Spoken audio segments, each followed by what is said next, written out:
Chapter 25. Julia lay awake next morning for some time before she rang her bell. She thought. When she reflected on her adventure of the previous night, she could not but be pleased that she had shown so much presence of mind. It was hardly true to say that she had snatched victory from defeat, but looking upon it as a strategic retreat, her conduct had been masterly. She was notwithstanding ill at ease. There might be yet another explanation for Charles's singular behavior. It was possible that he did not desire her because she was not desirable. The notion had crossed her mind in the night, and though she had at once dismissed it as highly improbable, there was no denying it. At that hour of the morning, it had a nasty look. She rang. As a rule, since Michael often came in while Julia had breakfast, Evie, when she had drawn the curtains, handed her a mirror and a comb, her powder and lipstick. On this occasion, instead of running the comb rapidly through her hair and giving her face a perfunctory dab with the puff, Julia took some trouble. She painted her lips with care and put on some rouge. She arranged her hair. "Speaking without passion or prejudice," she said, still looking at herself in the glass, when Evie placed the breakfast tray on her bed. "Would you say I was by way of being a good-looking woman, Evie?" I must know what I'm letting myself in for before answering that question. "You old bitch," said Julia. "You're no beauty, you know. No great actress ever has been. When you're all dolled up posh like you was last night and got the light being you, I've seen worse, you know. Fat lot of good it did me last night. What I want to say is, if I really set my mind on getting off with a man, do you think I could? Knowing what men are, I wouldn't be surprised. Who do you want to get off with now?" "Nobody. I was only talking generally." Evie sniffed and drew her forefinger along her nostrils. "Don't sniff like that. If your nose wants blowing, blow it." Julia ate her boiled egg slowly. She was busy with her thoughts. She looked at Evie. Funny-looking old thing, of course, but one never knew. "Tell me, Evie, do men ever try to pick you up in the street?" "Me? I'd like to see 'em try." "So would I, to tell you the truth. Women are always telling me how men follow them in the street, and if they stop and look in at a shop window, come up and try to catch their eye. Sometimes they have an awful bother getting rid of them. Disgusting, I call it. I don't know about that. It's rather flattering. You know, it's a most extraordinary thing. No one ever follows me in the street. I don't remember a man ever having tried to pick me up." "Oh, well, you walk along Edgware Road one evening. You'll get picked up all right." "I shouldn't know what to do if I was—" "Call a policeman," said Evie grimly. "I know a girl who was looking in a shop window in Bond Street, a hat shop, and a man came up and asked her if she'd like a hat. 'I'd love one,' she said, and they went in, and she chose one and gave her name and address. He paid for it on the nail, and then she said, 'Thank you so much,' and walked out while he was waiting for the change." "That's what she told you?"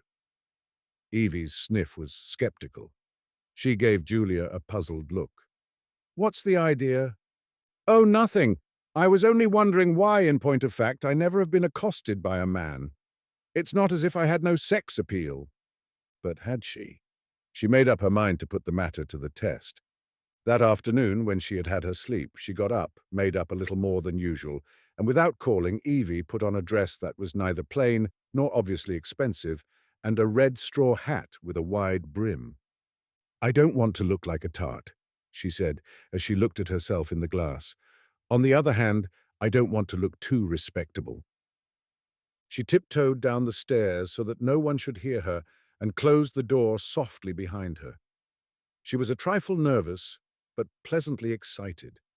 She felt that she was doing something rather shocking. She walked through Connaught Square into the Edgware Road. It was about 5 o'clock. There was a dense line of buses, taxis and lorries. Bicyclists dangerously threaded their way through the traffic. The pavements were thronged. She sauntered slowly north. At first, she walked with her eyes straight in front of her, looking neither to the right nor to the left, but soon realized that this was useless.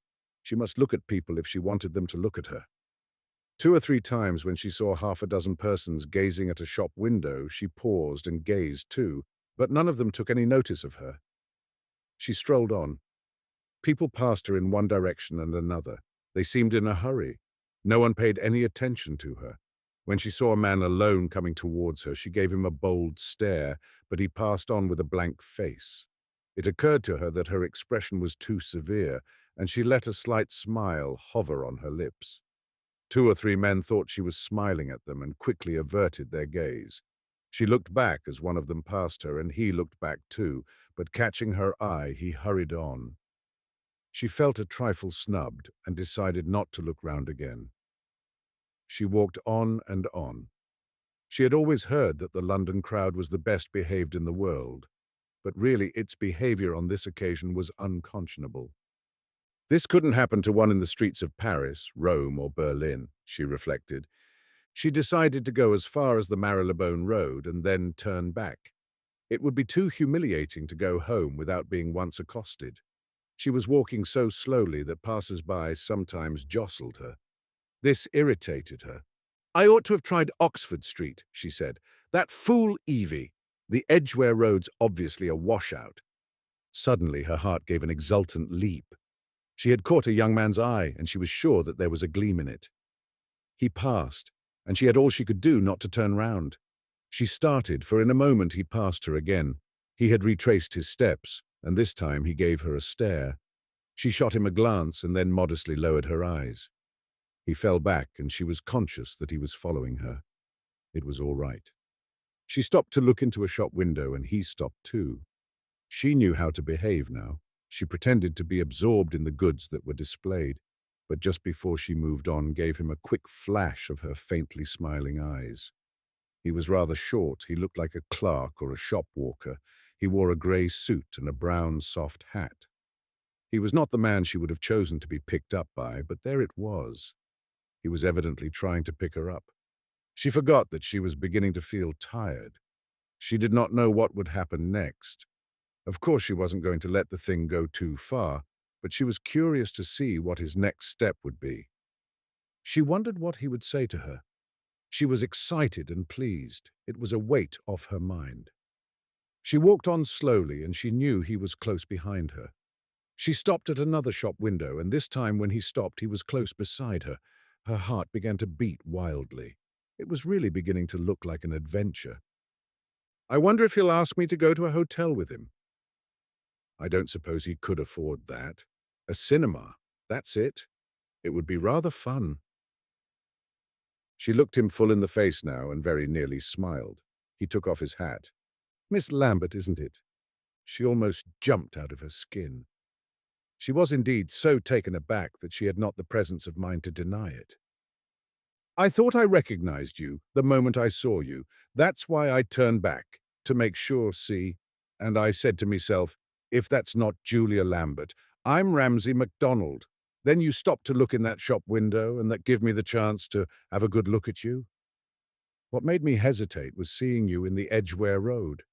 It seemed so funny, if you know what I mean." It was much funnier than he imagined. Anyhow, it didn't matter if he knew who she was. She ought to have guessed that she couldn't go far in London without being recognized. He had a Cockney accent and a pasty face, but she gave him a jolly, friendly smile. He mustn't think she was putting on airs.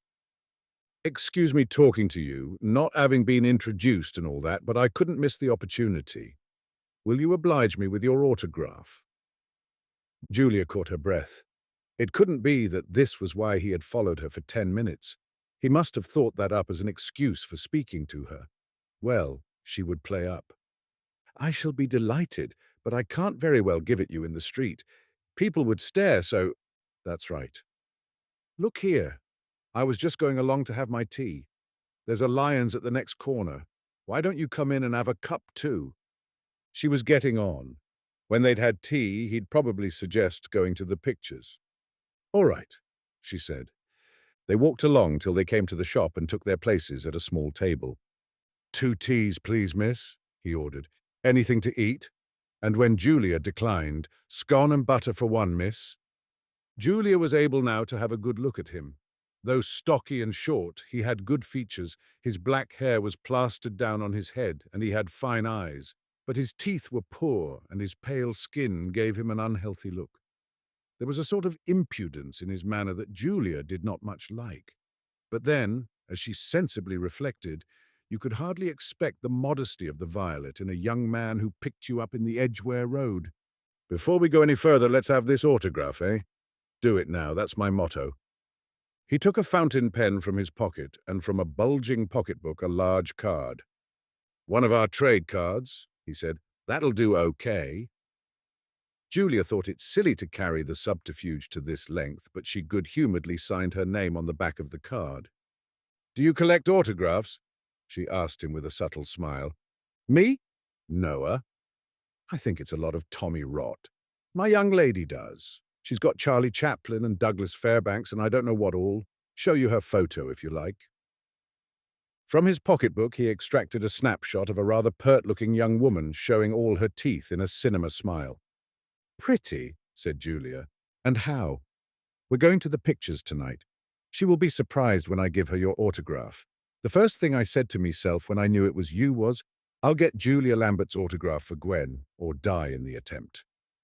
We're going to get married in August, when I have my holiday, you know. We're going to the Isle of Wight for the honeymoon. I shall have a rare lot of fun with her over this. She won't believe me when I tell her you and me had tea together. She'll think I'm kidding, and then I'll show her the autograph, see? Julia listened to him politely, but the smile had left her face. I'm afraid I shall have to go in a minute, she said. I'm late already. I haven't got too much time myself. You see, meeting my young lady, I want to get away from the shop on the tick. The cheque had been put on the table when the girl brought their tea, and when they got up, Julia took a shilling out of her bag. What are you doing that for? You don't think I'm going to let you pay? I invited you. That's very kind of you. But I'll tell you what you can do. Let me bring my young lady to see you in your dressing room one day. Just shake hands with her, see? It would mean a rare lot to her. Why, she'd go on talking about it the rest of her life. Julia's manner had been for some minutes growing stiffer, and now, though gracious still, it was almost haughty. I'm so sorry, but we never allow strangers behind. Oh, sorry, you don't mind my asking, though, do you? I mean, it's not as if it was for myself. Not at all. I quite understand. She signalled to a cab crawling along the curb and gave her hand to the young man. Goodbye, Miss Lambert. So long, good luck and all that sort of thing, and thanks for the autograph. Julia sat in the corner of the taxi raging. Vulgar little beast. Him and his young lady. The nerve of asking if he could bring her to see me. When she got home, she went upstairs to her room. She snatched her hat off her head and flung it angrily on the bed. She strode over to the looking-glass and stared at herself. Old, old, old, she muttered. There are no two ways about it. I'm entirely devoid of sex appeal. You wouldn't believe it, would you? You'd say it was preposterous. What other explanation is there?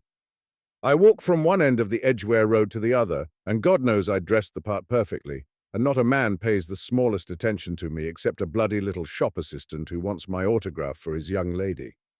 It's absurd. A lot of sexless bastards. I don't know what's coming to the English. The British Empire. The last words she said with a scorn that would have withered a whole front bench of cabinet ministers. She began to gesticulate. It's ridiculous to suppose that I could have got to my position if I hadn't got sex appeal. What do people come to see an actress for? Because they want to go to bed with her.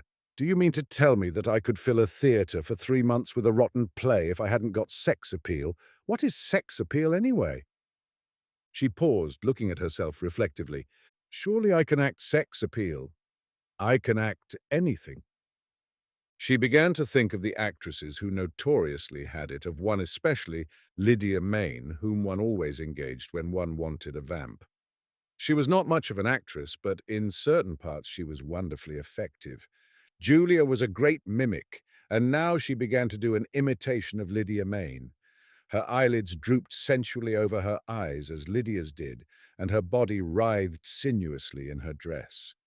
She got into her eyes the provoking indecency of Lydia's glance, and into her serpentine gestures that invitation which was Lydia's speciality. She began to speak in Lydia's voice with the lazy drawl that made every remark she uttered sound faintly obscene. Oh, my dear man, I've heard that sort of thing so often.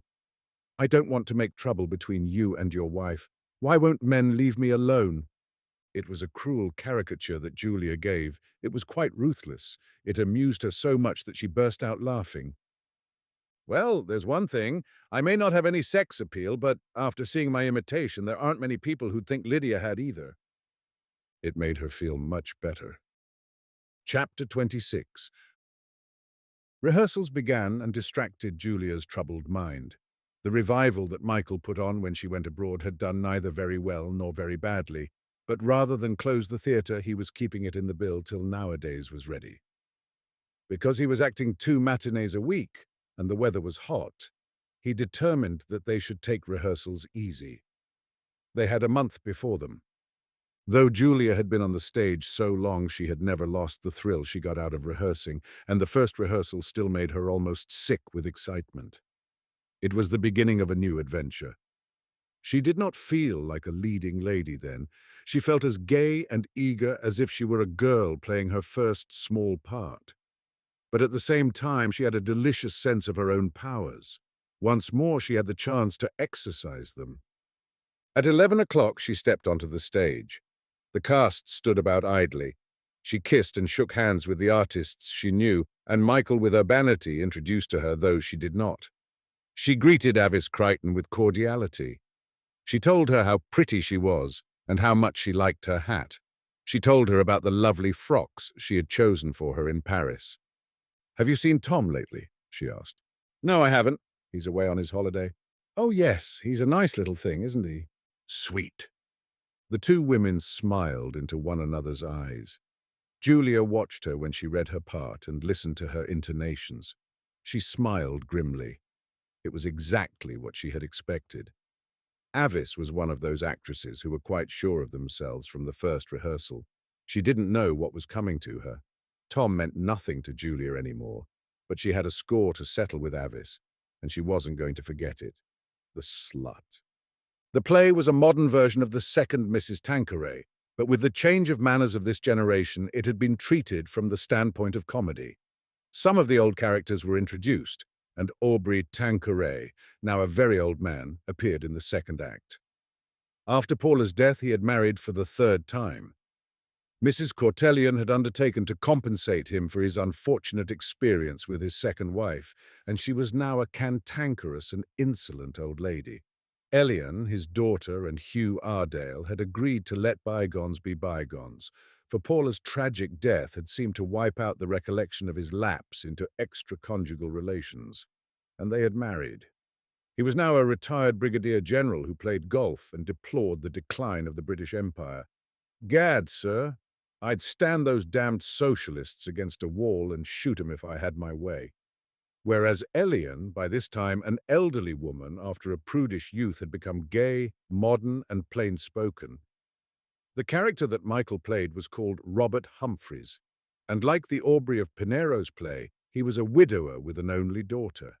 He had been a consul in China for many years, and having come into money had retired, and was settling on the estate near where the Tanquerays still lived, which a cousin had left him. His daughter, Honor, this was the part for which Avis Crichton had been engaged, was studying medicine with the intention of practicing in India.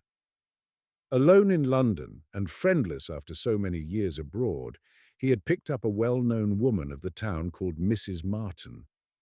Mrs. Martin belonged to the same class as Paula, but she was less exclusive. She did the summer and the winter season at Cannes, and in the intervals lived in a flat in Albemarle Street, where she entertained the officers of His Majesty's Brigade.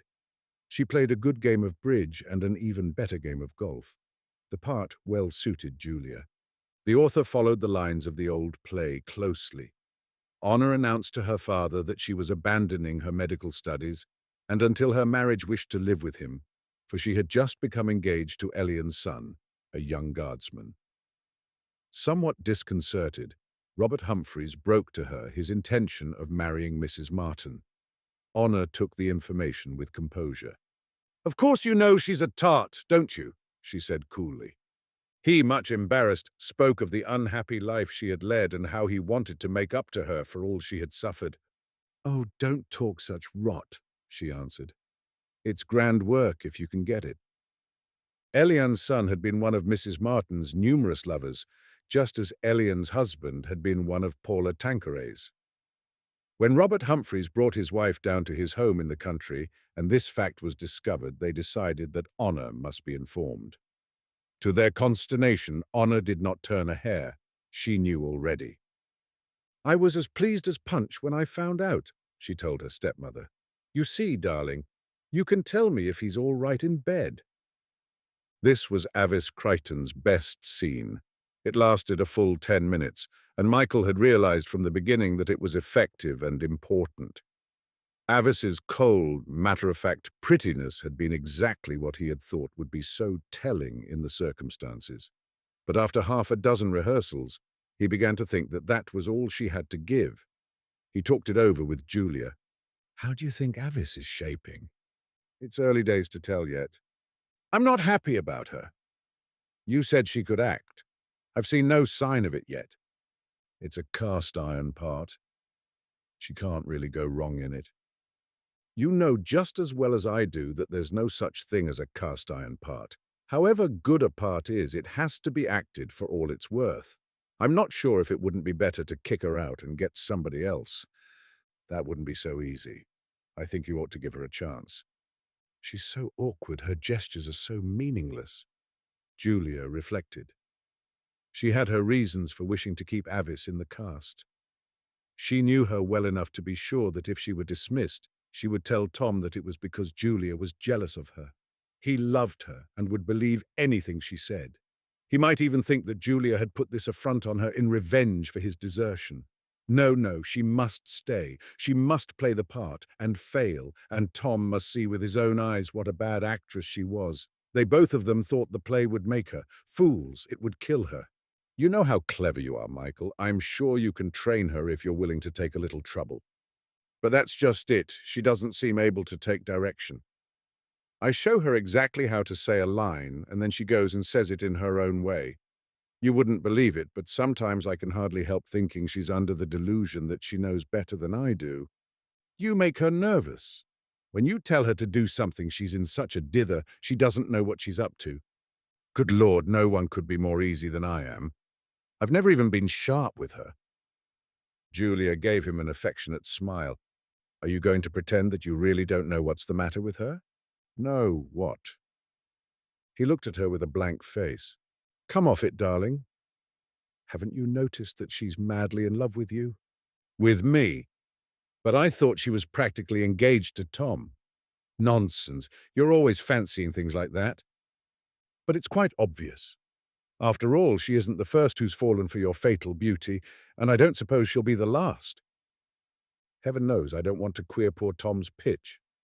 It's not your fault, is it? What do you want me to do about it, then?" "Well, I think you ought to be nice to her. She's very young, you know, poor thing. What she wants is a helping hand. If you took her alone a few times and went through the part with her, I believe you could do wonders. Why don't you take her out to lunch one day and have a talk to her?" She saw the gleam in Michael's eyes as he considered the proposition, and the shadow of a smile that was outlined on his lips. "Of course, the great thing is to get the play as well acted as we can. I know it'll be a bore for you, but honestly, for the sake of the play, I think it'll be worthwhile. You know that I would never do anything to upset you, Julia. I mean, I'd much sooner fire the girl and get someone else in her place. I think that would be such a mistake. I'm convinced that if you'll only take enough trouble with her, she'll give a very good performance." He walked up and down the room once or twice. He seemed to be considering the matter from every side. "Well, I suppose it's my job to get the best performance I can out of every member of my cast. In every case, you have to find out which is the best method of approach." He threw out his chin and drew in his belly. He straightened his back. Julia knew that Avis Crichton would hold the part, and next day at rehearsal, he took her aside and had a long talk with her. She knew by his manner exactly what he was saying, and watching them out of the corner of her eye, presently she saw Avis nod and smile. He had asked her to lunch with him. With a contented mind, Julia went on studying her part. Chapter 27. They had been rehearsing for a fortnight when Roger arrived from Austria. He had been spending a few weeks on a Corinthian lake, and after a day or two in London was to go and stay with friends in Scotland. Since Michael had to dine early to go to the theatre, Julia went to meet him by herself. When she was dressing, Evie, sniffing as usual, told her that she was taking as much pains to make herself look nice as if she were going to meet a young man. She wanted Roger to be proud of her, and certainly she looked very young and pretty in her summer frock as she strolled up and down the platform.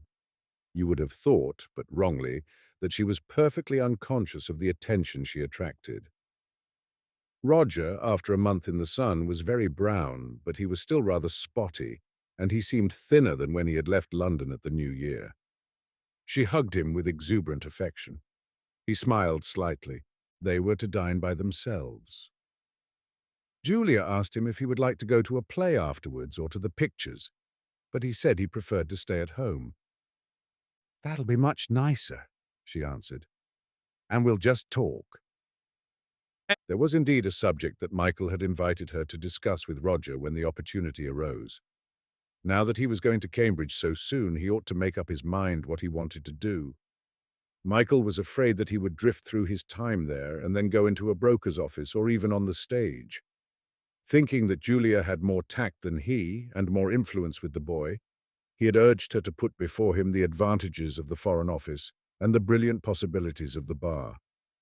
Julia thought it would be strange if in the course of 2 or 3 hours' conversation, she could not find a way to lead to this important topic. At dinner, she tried to get him to talk about Vienna, but he was reticent.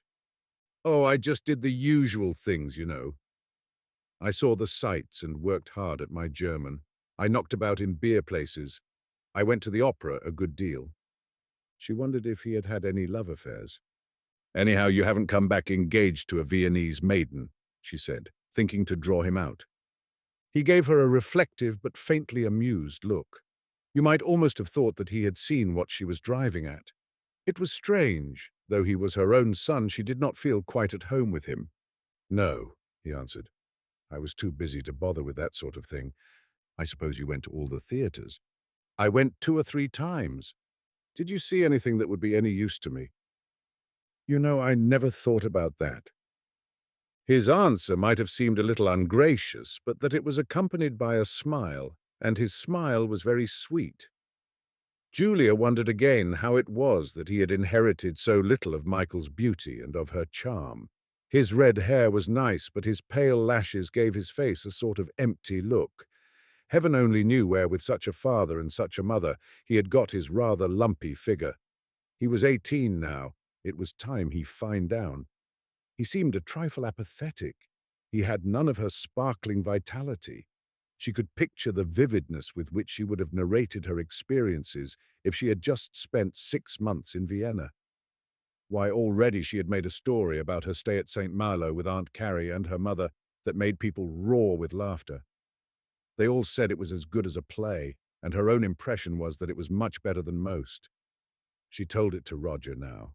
He listened with his slow, quiet smile, but she had an uneasy feeling that he did not think it quite so funny as she did. She sighed in her heart. Poor lamb, he could have no sense of humor. Then he made some remark that led her to speak of nowadays. She told him its story and explained what she was doing with her part. She talked to him of the cast and described the sets. At the end of dinner, it suddenly struck her that she had been talking entirely of herself and her own interests. She did not know how she had been led to do this, and the suspicion flashed across her mind that Roger had guided the conversation in that direction so that it should be diverted from him and his affairs. But she put it aside. He really wasn't intelligent enough for that. It was later, when they sat in the drawing room listening to the radio and smoking, that Julia found the chance to slip in, apparently in the most casual fashion, the question she had prepared. "Have you made up your mind what you're going to be yet?" "No. Is there any hurry?" "You know how ignorant I am about everything. Your father says that if you're going to be a barrister, you ought to work at law when you go to Cambridge. On the other hand, if you fancy the Foreign Office, you should take up modern languages." He looked at her for so long with that queer reflective air of his that Julia had some difficulty in holding her light, playful, and yet affectionate expression. If I believed in God, I'd be a priest, he said at last. A priest? Julia could hardly believe her ears. She had a feeling of acute discomfort. But his answer sank into her mind, and in a flash she saw him as a cardinal, inhabiting a beautiful palazzo in Rome, filled with wonderful pictures and surrounded by obsequious prelates. And then again as a saint, in a mitre and vestments heavily embroidered with gold, with benevolent gestures distributing bread to the poor. She saw herself in a brocaded dress and a string of pearls, the mother of the Borgias. That was all right in the 16th century, she said. It's too late in the day for that. Much. I can't think what put such an idea in your head. He did not answer, so that she had to speak again. Aren't you happy? Quite, he smiled. What is it you want? Once again he gave her his disconcerting stare. It was hard to know if he was serious, for his eyes faintly shimmered with amusement. Reality. What do you mean? You see, I've lived all my life in an atmosphere of make-believe. I want to get down to brass tacks. You and Father are all right breathing this air. It's the only air you know, and you think it's the air of heaven. It stifles me. Julia listened to him attentively, trying to understand what he meant. We're actors, and successful ones. That's why we've been able to surround you with every luxury since you were born. You could count on the fingers of one hand the actors who've sent their son to Eton. I'm very grateful for all you've done for me. Then what are you reproaching us for? I'm not reproaching you. You've done everything you could for me. Unfortunately for me, you've taken away my belief in everything. We've never interfered with your beliefs. I know we're not religious people, we're actors, and after 8 performances a week, one wants one's Sundays to oneself. I naturally expected they'd see to all that at school. He hesitated a little before he spoke again. One might have thought that he had to make a slight effort over himself to continue. When I was just a kid, I was 14. I was standing one night in the wings watching you act. It must have been a pretty good scene. You said the things you had to say so sincerely, and what you were saying was so moving, I couldn't help crying. I was all worked up. I don't know how to say it quite. I was uplifted. I felt terribly sorry for you. I felt a bloody little hero. I felt I'd never do anything again that was beastly or underhand. And then you had to come to the back of the stage, near where I was standing. The tears were streaming down your face. You stood with your back to the audience, and in your ordinary voice, you said to the stage manager, "What the bloody hell is that electrician doing with the lights? I told him to leave out the blue." And then in the same breath you turned round and faced the audience with a great cry of anguish and went on with the scene. But, darling, that was acting. If an actress felt the emotions she represented, she'd tear herself to pieces. I remember the scene well. It used to bring down the house. I've never heard such applause in my life. I suppose I was a fool to be taken in by it. I believed you meant what you said. When I saw that it was all pretense, it smashed something. I've never believed in you since. I'd been made a fool of once. I made up my mind that I wouldn't ever be made a fool of again. She gave him her delightful and disarming smile. Darling, I think you're talking nonsense. Of course you do. You don't know the difference between truth and make-believe. You never stop acting. It's second nature to you. You act when there's a party here. You act to the servants. You act to Father. You act to me. To me, you act the part of the fond, indulgent, celebrated mother. You don't exist. You're only the innumerable parts you've played. I've often wondered if there was ever a you, or if you were never anything more than a vehicle for all these other people that you've pretended to be. When I've seen you go into an empty room, I've sometimes wanted to open the door suddenly, but I've been afraid to in case I found nobody there. She looked up at him quickly. She shivered, for what he said gave her an eerie sensation. She listened to him attentively with a certain anxiety, for he was so serious that she felt he was expressing something that had burdened him for years. She had never in his whole life heard him talk so much. Do you think I'm only sham? Not quite. Because sham is all you are. Sham is your truth. Just as margarine is butter to people who don't know what butter is. She had a vague feeling of guilt. the queen in Hamlet. And let me wring your heart, for so I shall, if it be made of penetrable stuff. Her thoughts wandered. I wonder if I'm too old to play Hamlet. Siddons and Sarah Bernhardt played him. I've got better legs than any of the men I've seen in the part. I'll ask Charles what he thinks. Of course there's that bloody blank verse. Stupid of him not to write it in prose. Of course I might do it in French at the Française. God, what a stunt that would be. She saw herself in a black doublet with long silk hose. Alas, poor Yorick! But she bethought herself, you can hardly say that your father doesn't exist. Why, he's been playing himself for the last 20 years. Michael could play the king, not in French, of course, but if we decided to have a shot at it in London. Poor father. I suppose he's good at his job, but he's not very intelligent, is he? He's so busy being the handsomest man in England. I don't think it's very nice of you to speak of your father like that. Have I told you anything you don't know?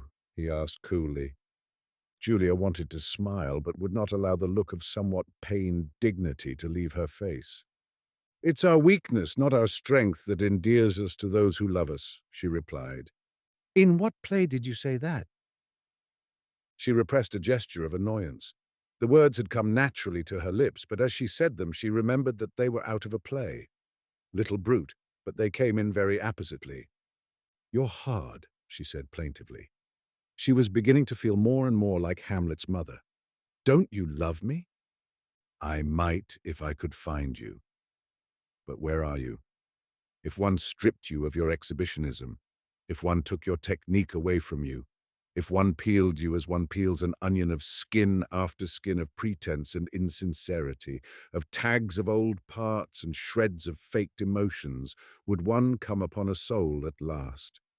He looked at her with his grave, sad eyes, and then he smiled a little. I like you all right. Do you believe I love you? In your way. Julia's face was suddenly discomposed. If you only knew the agony I suffered when you were ill. I don't know what I should have done if you died. You would have given a beautiful performance of a bereaved mother at the bier of her only child. Not nearly such a good performance as if I'd had the opportunity of rehearsing it a few times, Julia answered tartly. You see, what you don't understand is that acting isn't nature, it's art, and art is something you create. Real grief is ugly. The business of the actor is to represent it not only with truth, but with beauty. If I were really dying, as I've died in half a dozen plays, do you think I'd care whether my gestures were graceful and my faltering words distinct enough to carry to the last row of the gallery? If it's a sham, it's no more a sham than a sonata of Beethoven's, and I'm no more of a sham than the pianist who plays it. It's cruel to say that I'm not fond of you. I'm devoted to you. You've been the only thing in my life. No. You were fond of me when I was a kid, and you could have me photographed with you. It made a lovely picture, and it was fine publicity. But since then you haven't bothered much about me. I've bored you rather than otherwise. You were always glad to see me, but you were thankful that I went my own way and didn't want to take up your time. I don't blame you. You hadn't got time in your life for anyone but yourself. Julia was beginning to grow a trifle impatient. He was getting too near the truth for her comfort. You forget that young things are rather boring. Crashing, I should think, he smiled. But then why do you pretend that you can't bear to let me out of your sight? That's just acting, too. You make me very unhappy. You make me feel as if I hadn't done my duty to you. But you have. You've been a very good mother. You've done something for which I shall always be grateful to you. You've left me alone. I don't understand what you want. I told you. Reality. But where are you going to find it? I don't know. Perhaps it doesn't exist. I'm young still, I'm ignorant. I thought perhaps that at Cambridge, meeting people and reading books, I might discover where to look for it. If they say it only exists in God, I'm done. Julia was disturbed. What he said had not really penetrated to her understanding. His words were lines, and the important thing was not what they meant, but whether they got over. But she was sensitive to the emotions she felt in him. Of course he was only 18, and it would be silly to take him too seriously. She couldn't help thinking he'd got all that from somebody else. and that there was a good deal of pose in it. Did anyone have ideas of his own, and did anyone not pose just a wee bit? But of course it might be that at the moment he felt everything he said, and it wouldn't be very nice of her to make light of it. "Of course I see what you mean," she said. "My greatest wish in the world is that you should be happy. I'll manage your father, and you can do as you like. You must seek your own salvation, I see that. But I think you ought to make sure that all these ideas of yours aren't just morbid. Perhaps you were too much alone in Vienna, and I dare say you read too much. Of course your father and I belong to a different generation, and I don't suppose we can help you. Why don't you talk it over with someone more of your own age? Tom, for instance." Tom, a poor little snob, his only ambition in life is to be a gentleman, and he hasn't the sense to see that the more he tries, the more hopeless it is. "I thought you liked him so much. Why, at Taplow last summer you just lived in his pocket." "I didn't dislike him. I made use of him. He could tell me a lot of things that I wanted to know, but I thought him an insignificant, silly little thing." Julia remembered how insanely jealous she had been of their friendship. It made her angry to think of all the agony she had wasted. "You've dropped him, haven't you?" he asked suddenly. She was startled. "I suppose I have, more or less. I think it's very wise of you. He wasn't up to your mark." He looked at her with his calm, reflective eyes, and on a sudden Julia had a sickening fear that he knew that Tom had been her lover. It was impossible, she told herself. It was only her guilty conscience that made her think so. At Taplow, there had been nothing. It was incredible that any of the horrid gossip had reached his ears, and yet there was something in his expression that made her certain that he knew. She was ashamed. "I only asked him to come down to Taplow because I thought it would be nice for you to have a boy of that age to play around with." It was. There was in his eyes a faint twinkle of amusement. She felt desperate. She would have liked to ask him what he was grinning at, but dared not, for she knew he was not angry with her. She could have borne that. He was merely diverted. She was bitterly hurt. She would have cried, but that he would only laugh. And what could she say to him? He believed nothing she said. Acting. For once she was at a loss how to cope with the situation. She was up against something that she did not know, something mysterious and rather frightening. Could that be reality? At that moment they heard a car drive up. "There's your father!" she exclaimed. What a relief! The scene was intolerable, and she was thankful that his arrival must end it. In a moment Michael, very hearty, with his chin thrust out and his belly pulled in, looking for all his 50-odd years incredibly handsome, burst into the room and in his manly way thrust out his hand to greet, after a 6 months' absence, his only begotten son. Chapter 28. 3 days later, Roger went up to Scotland. By the exercise of some ingenuity, Julia had managed that they should not again spend any length of time alone together. When they happened to be by themselves for a few minutes, they talked of indifferent things. Julia was not really sorry to see him go. She could not dismiss from her mind the curious conversation she had had with him. There was one point in particular that unaccountably worried her. This was his suggestion that if she went into an empty room and someone suddenly opened the door, there would be nobody there. It made her feel very uncomfortable. "I never set out to be a raving beauty, but the one thing no one has ever denied me is personality. It's absurd to pretend that because I can play 100 different parts in 100 different ways, I haven't got an individuality of my own. I can do that because I'm a bloody good actress." She tried to think what happened to her when she went alone into an empty room. "But I never am alone, even in an empty room. There's always Michael or Evie or Charles or the public. Not in the flesh, of course, but in the spirit, as it were. I must speak to Charles about Roger. Unfortunately, he was away. But he was coming back for the dress rehearsal and the first night. He had not missed these occasions for 20 years, and they had always had supper together after the dress rehearsal. Michael would remain in the theatre, busy with the lights and so on, so that they would be alone. They would be able to have a good talk. She studied her part. Julia did not deliberately create the character she was going to act by observation. She had a knack of getting into the shoes of the woman she had to portray so that she thought with her mind and felt with her senses. Her intuition suggested to her 100 small touches that afterwards amazed people by their verisimilitude. But when they asked her where she had got them, she could not say.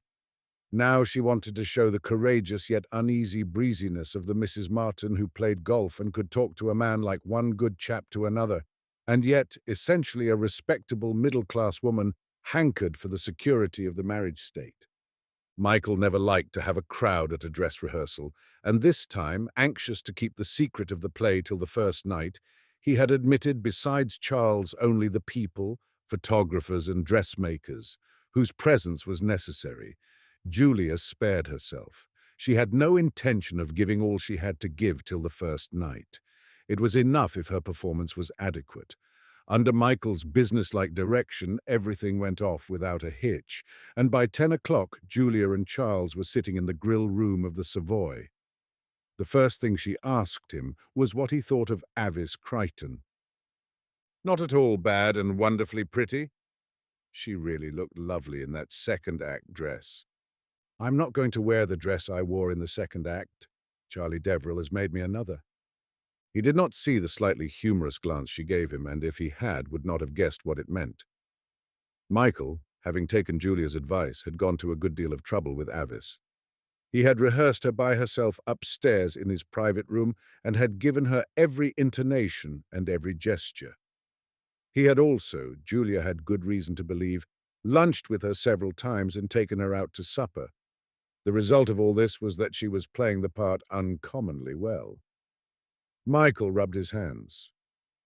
I'm very pleased with her. I think she'll make quite a hit. I've half a mind to give her a contract. I wouldn't, said Julia. Not till after the first night. You can never really tell how a performance is going to pan out till you've got an audience. She's a nice girl and a perfect lady. A nice girl, I suppose, because she's madly in love with you, and a perfect lady because she's resisting your advances till she's got a contract. Oh, my dear, don't be so silly. Why, I'm old enough to be her father. But he smiled complacently. She knew very well that his love-making went no farther than holding hands and a kiss or two in a taxi, but she knew also that it flattered him to imagine that she suspected him capable of infidelity. But now Julia, having satisfied her appetite with proper regard for her figure, attacked the subject which was on her mind. Charles, dear, I want to talk to you about Roger. Oh, yes, he came back the other day, didn't he? How is he? My dear, a most terrible thing has happened. He's come back a fearful prig, and I don't know what to do about it. She gave him her version of the conversation. She left out one or two things that it seemed inconvenient to mention, but what she told was on the whole accurate. The tragic thing is that he has absolutely no sense of humor, she finished. After all, he's only 18. You could have knocked me down with a feather when he said all those things to me. I felt just like Balaam when his ass broke into light conversation. She gave him a gay look, but he did not even smile. He did not seem to think her remark as funny as she did. I can't imagine where he got his ideas. It's absurd to think that he could have thought out all that nonsense for himself. Are you sure that boys of that age don't think more than we older people imagine? It's a sort of puberty of the spirit, and its results are often strange.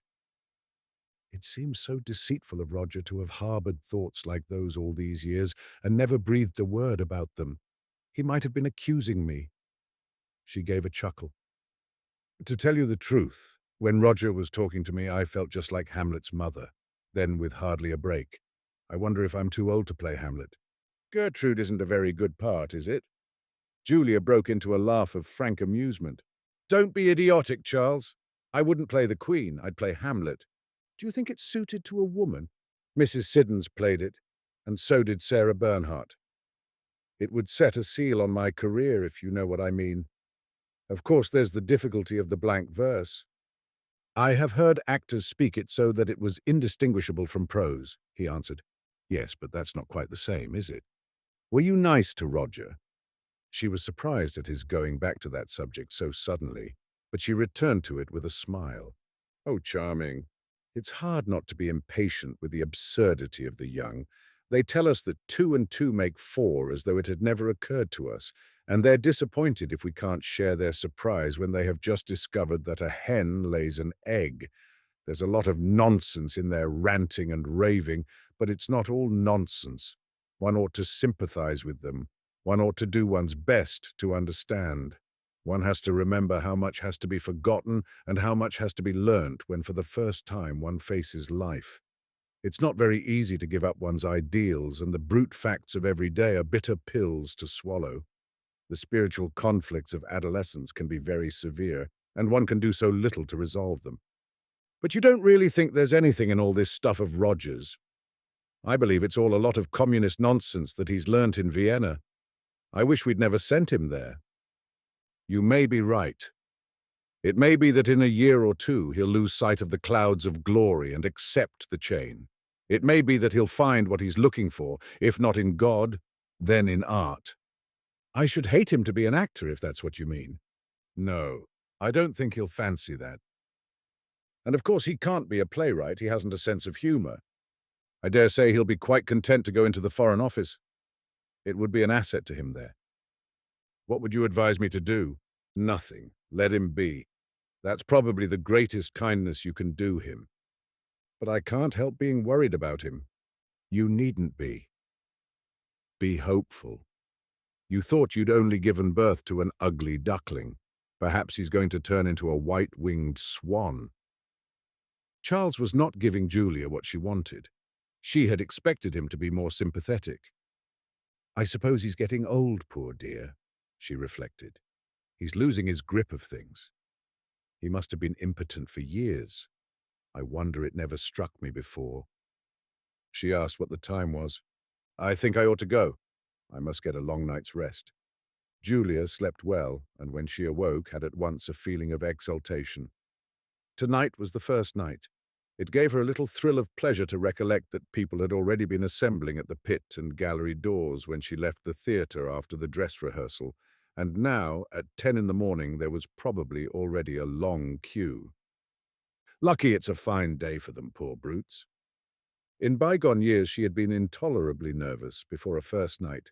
She had felt slightly sick all day, and as the hours passed, got into such a state that she almost thought she would have to leave the stage. But by now, after having passed through the ordeal so many times, she had acquired a certain nonchalance. Throughout the early part of the day, she felt only happy and mildly excited. It was not till late in the afternoon that she began to feel ill at ease. She grew silent and wanted to be left alone. She also grew irritable, and Michael, having learnt from experience, took care to keep out of her way. Her hands and feet got cold, and by the time she reached the theatre, they were like lumps of ice. But still the apprehension that filled her was not unpleasant. Julia had nothing to do that morning but go down to the Siddons for a word rehearsal at noon, so she lay in bed till late. Michael did not come back to luncheon, having last things to do to the sets, and she ate alone. Then she went to bed and for an hour slept soundly. Her intention was to rest all the afternoon. Miss Phillips was coming at 6 to give her a light massage, and by 7 she wanted to be at the theatre. But when she awoke, she felt so much refreshed that it irked her to stay in bed, so she made up her mind to get up and go for a walk. It was a fine, sunny day. Liking the town better than the country and streets more than trees, she did not go into the park, but sauntered round the neighbouring squares, deserted at that time of year, idly looking at the houses, and thought how much she preferred her own to any of them. She felt at ease and light-hearted. Then she thought it time to go home. She had just reached the corner of Stanhope Place when she heard her name called in a voice that she could not but recognize. Julia. She turned round, and Tom, his face all smiles, caught her up. She had not seen him since her return from France. He was very smart in a neat grey suit and a brown hat. He was tanned by the sun. I thought you were away. I came back on Monday. I didn't ring up because I knew you were busy with the final rehearsals. I'm coming tonight. Michael gave me a stall. Oh, I'm glad. It was plain that he was delighted to see her. His face was eager, and his eyes shone. She was pleased to discover that the sight of him excited no emotion in her. She wondered as they went on talking what there was in him that had ever so deeply affected her. "What on earth are you wandering about like this for?" "I've been for a stroll. I was just going into tea." "Come and have tea with me." His flat was just round the corner. Indeed, he had caught sight of her just as he was going down the mews to get to it.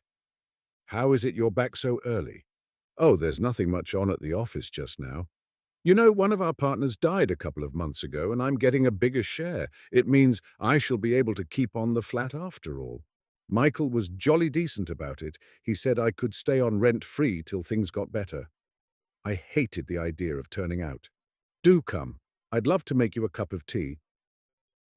He rattled on so vivaciously that Julia was amused. You would never have thought to listen to him that there had ever been anything between them. He seemed perfectly unembarrassed. "All right, but I can only stay a minute." "Okay." They turned into the mews and she preceded him up the narrow staircase. "You toddle along to the sitting room and I'll put the water on to boil." She went in and sat down. She looked round the room that had been the scene of so many emotions for her. Nothing was changed. Her photograph stood in its old place, but on the chimney-piece was a large photograph also of Avis Crichton. On it was written, "For Tom, from Avis." Julia took everything in. The room might have been a set in which she had once acted. It was vaguely familiar, but no longer meant anything to her. The love that had consumed her then, the jealousy she had stifled, the ecstasy of surrender, it had no more reality than one of the innumerable parts she had played in the past. She relished her indifference. Tom came in with the tea-cloth she had given him and neatly set out the tea service which she had also given him. She did not know why the thought of his casually using still all her little presents made her inclined to laugh. Then he came in with the tea, and they drank it, sitting side by side on the sofa. He told her more about his improved circumstances. In his pleasant, friendly way, he acknowledged that it was owing to the work that, through her, he had been able to bring the firm, that he had secured a larger share in the profits. He told her of the holiday from which he had just returned. It was quite clear to Julia that he had no inkling how much he had made her suffer. That, too, made her now inclined to laugh. "I hear you're going to have an enormous success tonight." "It would be nice, wouldn't it? Avis says that both you and Michael have been awfully good to her. Take care she doesn't romp away with the play." He said it chaffingly, but Julia wondered whether Avis had told him that this was what she expected to do. "Are you engaged to her?" "No, she wants her freedom. She says an engagement would interfere with her career." "With her what?" The words slipped out of Julia's mouth before she could stop them, but she immediately recovered herself. "Yes, I see what she means, of course. Naturally, I don't want to stand in her way. I mean, supposing after tonight she got a big offer for America, I can quite see that she ought to be perfectly free to accept." "Her career," Julia smiled quietly to herself. "You know, I do think you're a brick, the way you've behaved to her." "Why?" "Oh, well, you know what women are." As he said this, he slipped his arm round her waist and kissed her. She laughed outright. "What an absurd little thing you are. How about a bit of love? Don't be so silly." "What is there silly about it?" "Don't you think we've been divorced long enough?" "I'm all for irrevocable divorce. And what about Avis?" "Oh, she's different. Come on. Has it slipped your memory that I've got a first night tonight?" "There's plenty of time." He put both arms round her and kissed her softly. She looked at him with mocking eyes. Suddenly she made up her mind. "All right." They got up and went into the bedroom. She took off her hat and slipped out of her dress. He held her in his arms as he had held her so often before. He kissed her closed eyes and the little breasts of which she was so proud. She gave him her body to do what he wanted with, but her spirit held aloof. She returned his kisses out of amiability, but she caught herself thinking of the part she was going to play that night. She seemed to be two persons, the mistress in her lover's embrace, and the actress who already saw in her mind's eye the vast, vague, dark audience, and heard the shouts of applause as she stepped onto the stage. When a little later they lay side by side, he with his arm round her neck, she forgot about him so completely that she was quite surprised when he broke a long silence. Don't you care for me anymore? She gave him a little hug. Of course, darling. I dote on you. You're so strange today. She realized that he was disappointed. Poor little thing, she didn't want to hurt his feelings. He was very sweet, really. With the first night before me, I'm not really myself today. You mustn't mind. When she came to the conclusion, quite definitely now, that she no longer cared two straws for him, she could not help feeling a great pity for him. She stroked his cheek gently. Sweetie pie. I wonder if Michael remembered to have tea sent along to the queues. It doesn't cost much, and they do appreciate it so enormously. You know, I really must get up. Miss Phillips is coming at 6. Evie will be in a state she won't be able to think what's happened to me. She chattered brightly while she dressed. She was conscious, although she did not look at him, that Tom was vaguely uneasy. She put her hat on, then she took his face in both her hands and gave him a friendly kiss. Goodbye, my lamb. Have a good time tonight. Best of luck. He smiled with some awkwardness. She perceived that he did not quite know what to make of her. Julia slipped out of the flat, and if she had not been England's leading actress, and a woman of hard on 50, she would have hopped on one leg all the way down Stanhope Place till she got to her house. She was as pleased as Punch. She let herself in with her latchkey and closed the front door behind her. I dare say there's something in what Roger said. Love isn't worth all the fuss they make about it. Chapter 29. 4 hours later, it was all over. The play went well from the beginning. The audience, notwithstanding the season, a fashionable one, were pleased after the holidays to find themselves once more in a playhouse and were ready to be amused. It was an auspicious beginning for the theatrical season. There had been great applause after each act, and at the end a dozen curtain calls. Julia took 2 by herself, and even she was startled by the warmth of her reception. She'd made the little halting speech prepared beforehand which the occasion demanded. There had been a final call of the entire company, and then the orchestra had struck up the national anthem. Julia, pleased, excited and happy, went to her dressing room. She had never felt more sure of herself. She had never acted with greater brilliance, variety and resource. The play ended with a long tirade in which Julia, as the retired harlot, castigated the flippancy, the uselessness, the immorality of the idle set into which her marriage had brought her. It was 2 pages long, and there was not another actress in England who could have held the attention of the audience while she delivered it. With her exquisite timing, with the modulation of her beautiful voice, with her command of the gamut of emotions, she had succeeded by a miracle of technique in making it a thrilling, almost spectacular climax to the play. A violent action could not have been more exciting, nor an unexpected denouement more surprising. The whole cast had been excellent with the exception of Avis Christen. Julia hummed in an undertone as she went into her dressing room. Michael followed her in almost at once. It looks like a winner, all right. He threw his arms round her and kissed her. By God, what a performance you gave. You weren't so bad yourself, dear. That's the sort of part I can play on my head, he answered carelessly, modest as usual about his own acting. Did you hear them during your long speech? That ought to knock the critics. Oh, you know what they are. They'll give all their attention to the blasted play and then 3 lines at the end to me. You're the greatest actress in the world, darling, but by God, you're a bitch. Julia opened her eyes very wide in an expression of the most naive surprise. Michael, what do you mean? Don't look so innocent. You know perfectly well. Do you think you can code an old trooper like me? He was looking at her with twinkling eyes, and it was very difficult for her not to burst out laughing. I am as innocent as a babe unborn. Come off it. If anyone ever deliberately killed a performance, you killed Avis's.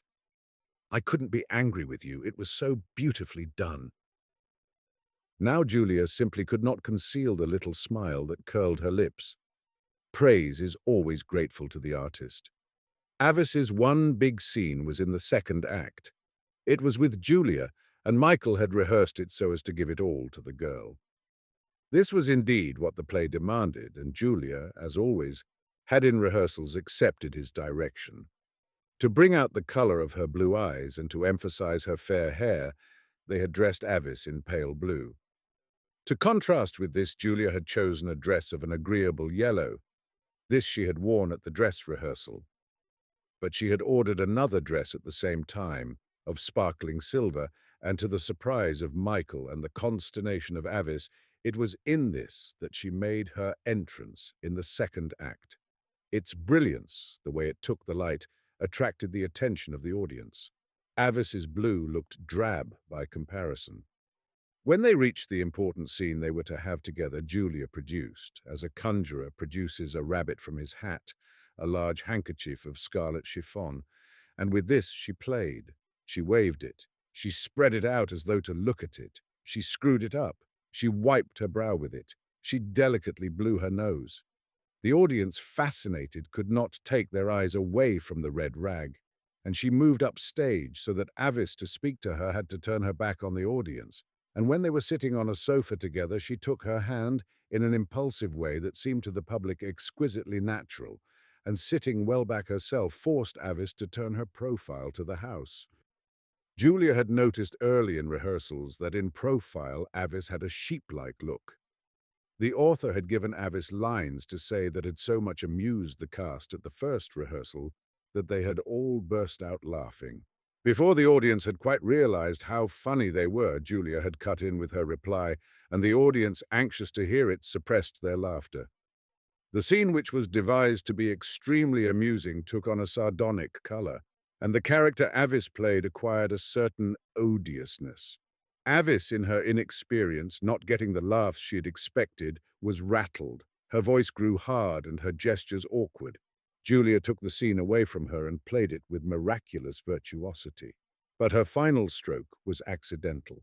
Avis had a long speech to deliver, and Julia nervously screwed her red handkerchief into a ball. The action almost automatically suggested an expression. She looked at Avis with troubled eyes, and 2 heavy tears rolled down her cheeks. You felt the shame with which the girl's flippancy affected her, and you saw her pain because her poor little ideals of uprightness, her hankering for goodness, were so brutally mocked. The episode lasted no more than a minute, but in that minute, by those tears and by the anguish of her look, Julia laid bare the sordid misery of the woman's life. That was the end of Avis. "And I was such a damned fool. I thought of giving her a contract," said Michael.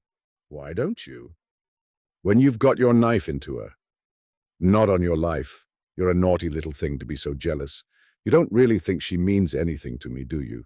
You ought to know by now that you're the only woman in the world for me." Michael thought that Julia had played this trick on account of the rather violent flirtation he had been having with Avis, and though, of course, it was hard luck on Avis, he could not help being a trifle flattered.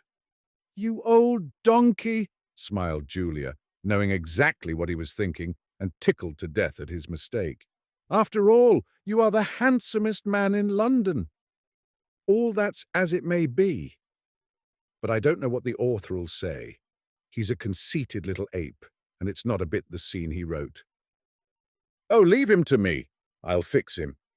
There was a knock at the door, and it was the author himself who came in. With a cry of delight, Julia went up to him, threw her arms round his neck and kissed him on both cheeks. "Are you pleased?" "It looks like a success," he answered, but a trifle coldly. "My dear, it'll run for a year." She placed her hands on his shoulders and looked him full in the face. "But you're a wicked, wicked man." You almost ruined my performance." When I came to that bit in the second act and suddenly saw what it meant, I nearly broke down. "You knew what was in that scene. You're the author. Why did you let us rehearse it all the time as if there was no more in it than appeared on the surface? We're only actors. How can you expect us to fathom your subtlety? It's the best scene in your play, and I almost bungled it. No one in the world could have written it but you. Your play's brilliant, but in that scene there's more than brilliance. There's genius." The author flushed. Julia looked at him with veneration. He felt shy and happy and proud. In 24 hours, the mug'll think he really meant the scene to go like that. Michael beamed. Come along to my dressing room and have a whiskey and soda.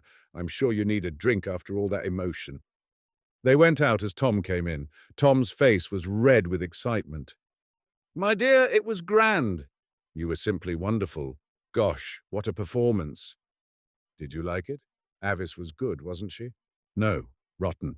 My dear, what do you mean? I thought she was charming. You simply wiped the floor with her. She didn't even look pretty in the second act. Avis's career. I say, what are you doing afterwards? Dolly's giving a party for us. Can't you cut it and come along to supper with me? I'm madly in love with you. Oh, what nonsense. How can I let Dolly down? Oh, do. His eyes were eager. She could see that he desired her as he had never done before, and she rejoiced in her triumph. But she shook her head firmly. There was a sound in the corridor of a crowd of people talking, and they both knew that a troop of friends were forcing their way down the narrow passage to congratulate her. Damn all these people! God, how I want to kiss you! I'll ring you up in the morning. The door burst open, and Dolly, fat, perspiring and bubbling over with enthusiasm, swept in at the head of a throng that packed the dressing room to suffocation. Julia submitted to being kissed by all and sundry. Among others were 3 or 4 well-known actresses, and they were prodigal of their praise. Julia gave a beautiful performance of unaffected modesty. The corridor was packed now with people who wanted to get at least a glimpse of her. Dolly had to fight her way out. Try not to be too late, she said to Julia. It's going to be a heavenly party. I'll come as soon as ever I can. At last the crowd was got rid of, and Julia, having undressed, began to take off her makeup. Michael came in, wearing a dressing gown. I say, Julia, you'll have to go to Dolly's party by yourself. I've got to see the libraries and I can't manage it. I'm going to sting them. Oh, all right. They're waiting for me now. See you in the morning. He went out and she was left alone with Evie. The dress she had arranged to wear for Dolly's party was placed over a chair. Julia smeared her face with cleansing cream. Evie, Mr. Fennell will be ringing up tomorrow. Will you say I'm out? Evie looked in the mirror and caught Julia's eyes. And if he rings up again? I don't want to hurt his feelings, poor lamb, but I have a notion I shall be very much engaged for some time now.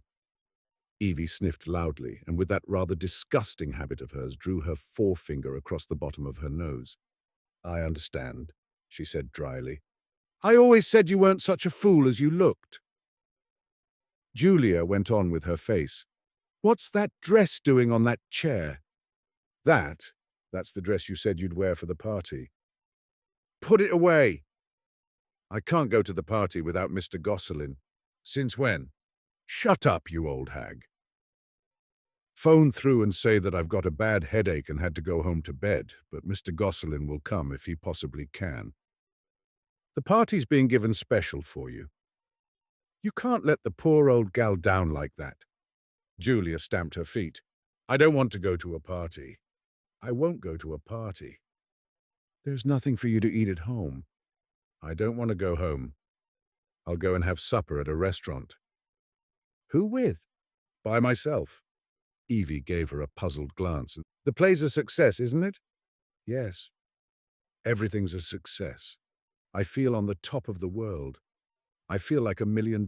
I want to be alone and enjoy myself. Ring up the Berkeley and tell them to keep a table for one in the little room. They'll know what I mean. What's the matter with you? I shall never in all my life have another moment like this. I'm not going to share it with anyone. When Julia had got her face clean, she left it. She neither painted her lips nor rouged her cheeks. She put on again the brown coat and skirt in which she had come to the theatre and the same hat. It was a felt hat with a brim, and this she pulled down over one eye so that it should hide as much of her face as possible. When she was ready, she looked at herself in the glass. I look like a working dressmaker whose husband's left her, and who can blame him? I don't believe a soul would recognize me. Evie had had the telephoning done from the stage door, and when she came back, Julia asked her if there were many people waiting for her there. About 300, I should say. Damn. She had a sudden desire to see nobody and be seen by nobody. She wanted just for 1 hour to be obscure. Tell the fireman to let me out at the front and I'll take a taxi. And then as soon as I've got out, let the crowd know there's no use in their waiting. God only knows what I've to put up with, said Evie darkly. You old cow. Julia took Evie's face in her hands and kissed her raddled cheeks, then slipped out of her dressing room, onto the stage and through the iron door into the darkened auditorium. Julia's simple disguise was evidently adequate, for when she came into the little room at the Berkeley of which she was peculiarly fond, the head waiter did not immediately know her. "Have you got a corner that you can squeeze me into?" she asked diffidently. Her voice and a second glance told him who she was. "Your favorite table is waiting for you, Miss Lambert." The message said you would be alone. Julia nodded, and he led her to a table in the corner of the room. "I hear you've had a big success tonight, Miss Lambert." How quickly good news travelled. "What can I order?" The head waiter was surprised that Julia should be having supper by herself, but the only emotion that it was his business to show clients was gratification at seeing them. "I'm very tired, Angelo." "A little caviar to begin with, madame, or some oysters?" "Oysters, Angelo, but fat ones." "I will choose them myself, Miss Lambert, and to follow." Julia gave a long sigh, for now she could, with a free conscience, order what she had had in mind ever since the end of the second act. She felt she deserved a treat to celebrate her triumph, and for once she meant to throw prudence to the winds. "Grilled steak and onions, Angelo, fried potatoes, and a bottle of Bass. Give it me in a silver tankard." She probably hadn't eaten fried potatoes for 10 years, but what an occasion it was. By a happy chance on this day, she had confirmed her hold on the public by a performance that she could only describe as scintillating. She had settled an old score by one ingenious device disposing of Avis and making Tom see what a fool he had been, and best of all had proved to herself beyond all question that she was free from the irksome bonds that had oppressed her. Her thought flickered for an instant round Avis. Silly little thing to try to put a spoke in my wheel. I'll let her have her laughs tomorrow. The oysters came, and she ate them with enjoyment. She ate 2 pieces of brown bread and butter with the delicious sense of imperiling her immortal soul, and she took a long drink from the silver tankard. "Beer, glorious beer," she murmured. She could see Michael's long face if he knew what she was doing. Poor Michael, who imagined she had killed Avis's scene because she thought he was too attentive to that foolish little blonde. Really, it was pitiful how stupid men were. They said women were vain, why they were modest violets in comparison with men. She could not but laugh when she thought of Tom. He had wanted her that afternoon, he had wanted her still more that night. It was wonderful to think that he meant no more to her than a stagehand. It gave one a grand feeling of confidence to be heart whole. The room in which she sat was connected by 3 archways with the big dining room where they supped and danced. Amid the crowd, doubtless, were a certain number who had been to the play. How surprised they would be if they knew that the quiet little woman in the corner of the adjoining room, her face half hidden by a felt hat, was Julia Lambert. It gave her a pleasant sense of independence to sit there unknown and unnoticed. They were acting a play for her, and she was the audience. She caught brief glimpses of them as they passed the archway. Young men and young women, young men and women not so young, men with bald heads and men with fat bellies, old harridans clinging desperately to their painted semblance of youth. Some were in love and some were jealous and some were indifferent. Her steak arrived. It was cooked exactly as she liked it, and the onions were crisp and brown. She ate the fried potatoes delicately, with her fingers, savoring each one as though it were the passing moment that she would bid delay. "What is love besides steak and onions?" she asked. It was enchanting to be alone and allow her mind to wander. She thought once more of Tom and spiritually shrugged a humorous shoulder. It was an amusing experience. It would certainly be useful to her one of these days. The sight of the dancers seen through the archway was so much like a scene in a play that she was reminded of a notion that she had first had in St. Malo. The agony that she had suffered when Tom deserted her recalled to her memory Racine's Phèdre, which she had studied as a girl with old Jane Tatebout. She read the play again. The torments that afflicted Theseus's queen were the torments that afflicted her, and she could not but think that there was a striking similarity in their situations. That was a part she could act. She knew what it felt like to be turned down by a young man one had a fancy for. Gosh, what a performance she could give. She knew why in the spring she had acted so badly that Michael had preferred to close down. It was because she was feeling the emotions she portrayed. That was no good. You had to have had the emotions, but you could only play them when you had got over them. She remembered that Charles had once said to her that the origin of poetry was emotion recollected in tranquility. She didn't know anything about poetry, but it was certainly true about acting. Clever of poor old Charles to get hold of an original idea like that. It shows how wrong it is to judge people hastily. One thinks the aristocracy are a bunch of nitwits, and then one of them suddenly comes out with something like that that's so damned good it takes your breath away. But Julia had always felt that Racine had made a great mistake in not bringing on his heroine till the third act. Of course, I wouldn't have any nonsense like that if I played it. Half an act to prepare my entrance, if you like, but that's ample. There was no reason why she should not get some dramatist to write her a play on the subject, either in prose or in short lines of verse with rhymes at not too frequent intervals. She could manage that, and effectively. It was a good idea, there was no doubt about it, and she knew the clothes she would wear, not those flowing draperies in which Sarah swathed herself, but the short Greek tunic that she had seen on a bas-relief when she went to the British Museum with Charles. How funny things are! You go to those museums and galleries and think what a damned bore they are, and then, when you least expect it, you find that something you've seen comes in useful. It shows art, and all that isn't really a waste of time. Of course, she had the legs for a tunic, but could one be tragic in one? This she thought about seriously for 2 or 3 minutes. When she was eating out her heart for the indifferent Hippolytus, and she giggled when she thought of Tom in his Savile Row clothes, masquerading as a young Greek hunter, could she really get her effects without abundant draperies? The difficulty excited her, but then a thought crossed her mind that for a moment dashed her spirits. It's all very well, but where are the dramatists? Sarah had her Sardu, do's her Denuncio. But who have I got? The Queen of Scots hath a bonny bairn, and I am but a baron's stock. She did not, however, let this melancholy reflection disturb her serenity for long. Her elation was indeed such that she felt capable of creating dramatists from the vast inane, as Deucalion created men from the stones of the field. What nonsense that was that Roger talked the other day, and poor Charles, who seemed to take it seriously. He's a silly little prig, that's all. She indicated a gesture towards the dance room. The lights had been lowered, and from where she sat it looked more than ever like a scene in a play. All the world's a stage, and all the men and women merely players. But there's the illusion through that archway. It's we, the actors, who are the reality. That's the answer to Roger. They are our raw material. We are the meaning of their lives. We take their silly little emotions and turn them into art. Out of them we create beauty.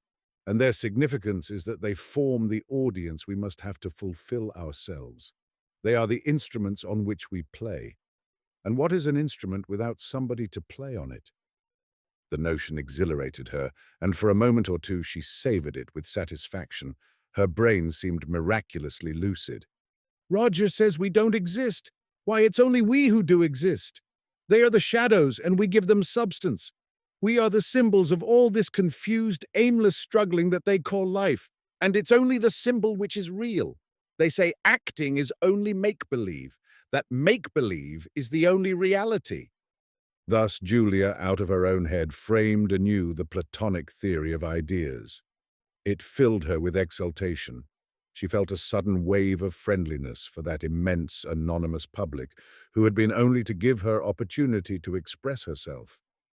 Aloof on her mountain-top, she considered the innumerable activities of men.